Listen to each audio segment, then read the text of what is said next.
บ็อกซ์024ตอนครบโดยเชคกุตโตเครื่องชงกาแฟแบบแคปซูลสวัสดีค่ะมาเจอกับช่องพิชใหญ่แล้วนะคะวันนี้พิมจะมาอันบ็อกคลุกค่ะคลุกคืออะไรคลุกคือเครื่องชงกาแฟรุ่น KP 120H สีแดงนะคะนี่แหละค่ะว้าวมันเริ่มจากเราต้องซื้อกาแฟกินทุกวันทุกวันละ30หรือ40 บาทนะคะตัดสินใจซื้อเลยค่ะเครื่องชงกาแฟขนาดย่อมแล้วก็กำลังฮิตมากด้วยนะราคาไม่แพงพิมสั่งมาจากช้อปปี้อีกแล้วค่ะ สั่งมาจากแฟลชเซลเนสกาแฟโดเช่กุสโตเครื่องชงกาแฟตัวนี้นะคะราคา 2,270 บาทแล้วก็ซื้อตัวแคปซูลกาแฟมาด้วยค่ะคะลดเลยซื้อ6แถม1แน่มีคูปองส่วนลดด้วยนะคะ200 บาทรอบนี้หมดไปหลายบาทแต่แนทการันตีว่ามันต้องคุ้มแน่นอนอันนี้คือแคปซูลกาแฟนะคะที่สั่งมา6แถม1ค่ะ มีรสอะไรบ้างนี่ช็อกโกชิโน่คาปูชิโน่ค่ะลาเต้แมคเอสเพรสโซ่ค่ะลุงโก้โคบรูอ่านถูกไหมวะโครบริวอันนี้กาแฟเย็นคาเฟ่โอเล่6แถม1คุ้มมากนะคะเบ็ดเสร็จแล้วในการสั่งเครื่องชงกาแฟคลุกครั้งนี้ของบินก็คือตัวเครื่อง 2,270 ตัวแคปซูลกาแฟซื้อ6แถม1 1,545 รวมแล้ว 3,815 บาทส่วนลดตรงนู้นตรงนี้เบ็ดเสร็จจ่ายไปเท่าไหร่ไปบวกกันเอาเองแล้วกันค่ะมีใบรับประกันสินค้านะคะข้างบนเป็นของที่ฟาวเหรอที่ฟาวผลิตเหรอเราไปแกะกล่องกันเลยนะคะที่ฝากล่องนะคะมีวิธีล้างทำความสะอาด แล้วก็มีวิธีชงค่ะโอเคได้ดูจากภาพออกกันเลยก็ได้เนาะถึงอ่ะมีล้างยังไงชงยังไงนี่ค่ะมีคู่มือมาให้สวยเนาะคู่มือต้องอ่านรู้เรื่องสิจะมาส่งมาสวยเลยมันเป็นภาพไดอะแกรมนะคะทำตามง่ายเลย follow my step นะคะ clean me first แล้วก็มี let me serve you stop let me show you ว้าวว่าน่าจะต้องทำอะไรได้หลากหลายมากเลยคุณสาค่ะคุณสาอยากซื้อมาลองเราไม่กัดข้องก็อยู่แล้วล่ะค่ะฐานนะคะฐานรอง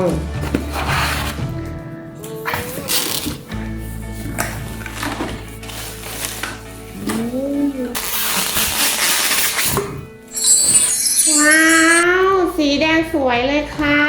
ทำจากวัสดุดูดีค่ะกำลังไฟฟ้า 1,500 วัตต์ค่ะแรงดันไฟฟ้า250 โวลต์ 50 เฮิร์ตซ์แรงดันน้ำ15 บาร์เป็นสีแดงก็ชื่อรุ่น KP 120S ขนาดสินค้านะคะ 30.5 คูณ 19.4 คูณ 37.5 เซนติเมตรน้ำหนักแค่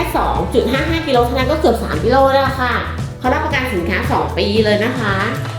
เสร็จปักเรียบร้อย1เติมน้ำเข้าที่ถังน้ำข้างหลังนะเติมน้ำเข้าไปนะคะเติมเท่าไหร่วะเติมน้ำ2เอาเครื่องประกอบเข้าไป3เปิดข้างบนนี้ขึ้นเนาะใส่เข้าไปแล้ว4 5ใส่ฐานแล้วก็ด้านนี้ใส่เข้าไป5 6 7คือกดตรงนี้ลง8กดปุ่มสวิตช์ออนนะคะ9ก็คือเปิดเครื่องไปถึงข้างบน10ดันไปทางสีน้ำเงินนะคะส่งไปทางนี้ก็ต้องแก้มาลองมองมาขั้นตอนที่12อ๋อนี่คือวิธีการล้างเครื่องทำความสะอาดชั้นก่อนเราก็ทำใช่น้ำร้อนนี่น้ำเย็นทำความสะอาดเครื่องและคลีนมีเฟิร์สและกลางตำราทำเลยต่อไปคราวนี้เราก็จะมาลองชงกาแฟแคปซูลจริงๆเลยนะเติมน้ำค่ะเติมไว้ให้เยอะไปใช้ได้ว่า oh no แม่คือเติมแค่นี้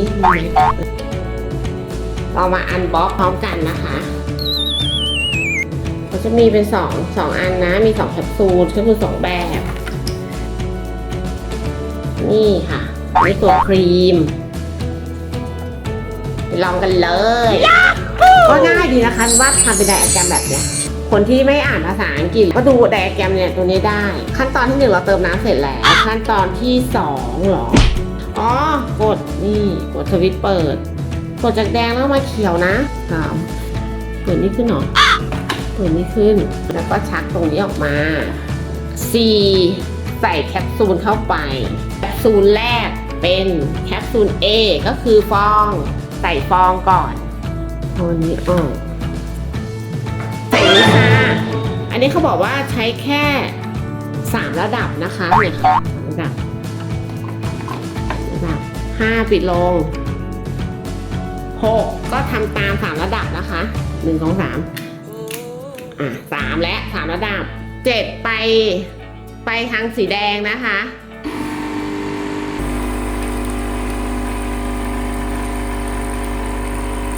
นี่มันออกนะคะน้ำออกเสร็จแล้วนะคะ8ทางออกออกนะออกแล้ว9ใส่เข้าไปนะคะใส่ปุ๊บแล้วนะอันนี้ระดับที่3ขีดเหมือนกันค่ะใส่เข้าไปปิด9 10 3ขีดเป๊ะ10 11ไปทางร้อนเหมือนเดิมปึ๊บ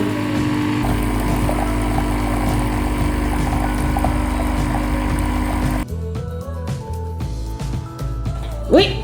เสร็จแล้วเหรอ19เขาบอกว่าเสร็จแล้วแก้วแรกที่เป็นลองกับเครื่องนี้เลยนะเครื่องของครูสค่ะโดเช่กูเตอร์เราจะลองชิมนะคะเฮ้ยน้ำมีความร้อนอร่อยโอเคใส่น้ำแข็งดูดีกว่าว่ามันเป็นยังไงเนาะเดี๋ยวใส่น้ำแข็งนะน้ำแข็งเป็นมาจากเครื่องทำน้ำแข็งนะคะใน EP ก่อนนะเดี๋ยวเป็นติดการ์ดไว้ให้นะคะถ้าใครสนใจก็ทำน้ำแข็งนะเป็นทำน้ำแข็งเสร็จแล้วพี่ก็จะแช่ช่องฟรีซไว้จะได้มีน้ำแข็งใช้ตลอดเวลาชิมละก็ได้อยู่นะมันหวานน้อยๆค่ะน้ำตาล10%แล้วนะมันก็ไม่หวานมากทำความขึ้นเหมือนเอาน้ำเข้าไปแทนที่ในแคปซูลเนี่ยนะคะแล้วก็ให้ตัวกาแฟไหลลงไปในแก้วเนี่ยค่ะมันมีรอยน้ำทั้งหมดถาดเนี่ยปาระดับได้เพื่อสำหรับแก้วชงที่มีความสูงหน่อยนะคะก็นี้ขึ้นมาอีกระดับนึงขึ้นอีกค่ะ